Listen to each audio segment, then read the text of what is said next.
ప్రియులారా, మీకందరికీ వందనములు. ఈరోజు వాక్య ధ్యాన అంశము రూపాంతరము చెందుట అనగా ఏమి. ఆధార వాక్యాలు మార్కు 9:2-4 వరకు, మత్తయి 17:1-4 వరకు.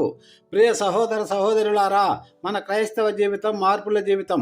దేవుని సన్నిధిలో ఉన్నప్పుడు మన జీవితం ఒక స్థితిలో నిలిచిపోదు, అది రూపాంతరం చెందుతూ ఉంటుంది. ఈ రోజు మనం ధ్యానించబోయే సంఘటన యేసయ్య కొండపైన రూపాంతరం చెందిన ఘట్టం. ఇది కేవలము ఒక అద్భుతమైన సంఘటన మాత్రమే కాదు, మన జీవితాలకు దేవుడిచ్చిన ఒక గొప్ప ఆత్మీయ సందేశము. సంఘటన వివరణ మార్కు 9:2-4 ప్రకారము యేసయ్య పేతురు, యాకోబు, యోహాను అనే 3 శిష్యులను తీసుకొని ఒక ఎత్తైన కొండపైకి వెళ్ళాడు. అక్కడ ఆయన వారి ఎదుట రూపాంతరం చెందాడు. ఆయన వస్త్రాలు అతి తెల్లగా మెరుస్తూ కనిపించాయి.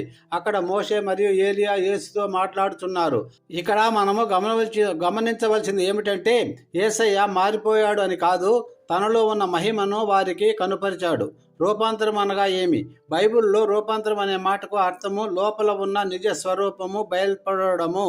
యేసయ్య ఎప్పుడు దేవుని కుమారుడే, కానీ ఈ కొండపైన శిష్యులు ఆయనలో దాగి ఉన్న దైవ మహిమను ప్రత్యక్షంగా చూశారు. ఆత్మీయ సత్యం. మనము దేవుని సన్నిధిలోకి వచ్చినప్పుడు, ప్రార్థనలో, ఉపవాసంలో, వాక్య ధ్యానంలో ఉన్నప్పుడు మన లోపల ఉన్న ఆత్మీయ జీవితము బయటపడుతుంది. కొండ అనుభవము. ఎందుకు కొండపైనే ఆయన రూపాంతరం చెందవలసి వచ్చిందంటే, యేసయ్య ఈ రూపాంతరాన్ని కొండపైనే జరిపాడు.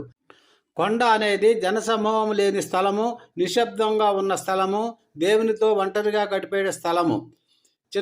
మన జీవితంలో కూడా శబ్దం ఎక్కువగా ఉన్న చోట, లోక ఆందోళనలు ఎక్కువగా ఉన్న చోట దేవుని స్వరము స్పష్టంగా వినిపించదు. కానీ మనం ఒంటరిగా ప్రార్థనలోకి వెళ్ళినప్పుడు, దేవుని సన్నిధిని వెతికినప్పుడు మన జీవితము రూపాంతరము చెందుతుంది. 5వది మోషే మరియు ఏలియా అర్థం ఏమిటి? మోషే అంటే ధర్మశాస్త్రానికి ప్రతీక, ఏలియా అంటే ప్రవక్తలకు ప్రతీక.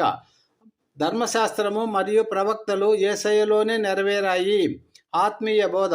మన విశ్వాసం, మన ఆచరణ, మన ఆశ అన్నీ యేసయ్యలోనే పరిపూర్ణత పొందుతాయి. శిష్యుల స్పందన. పేతురు మాటలు.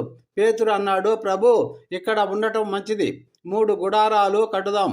పేతురు అనుభవాన్ని ఆపాలనుకున్నాడు, కానీ దేవుని ఉద్దేశము అనుభవములో నిలిపివేయడం కాదు, జీవితాన్ని మార్చడం. ఉదాహరణ, చాలామంది ఒక ప్రార్థనా సభలో, ఒక అద్భుతం అనుభవంలో అక్కడే నిలిచిపోవాలనుకుంటారు. కానీ దేవుడు చెప్తున్నాడు, కొండపై అనుభవం కావాలి, కానీ కొండ దిగి వెళ్ళి జీవితం మారాలి. 7వది మన జీవితానికి అన్వయించుకున్నట్లయితే, ఈరోజు దేవుడు మనకు చెప్పేది, యేసయ్యను దగ్గరగా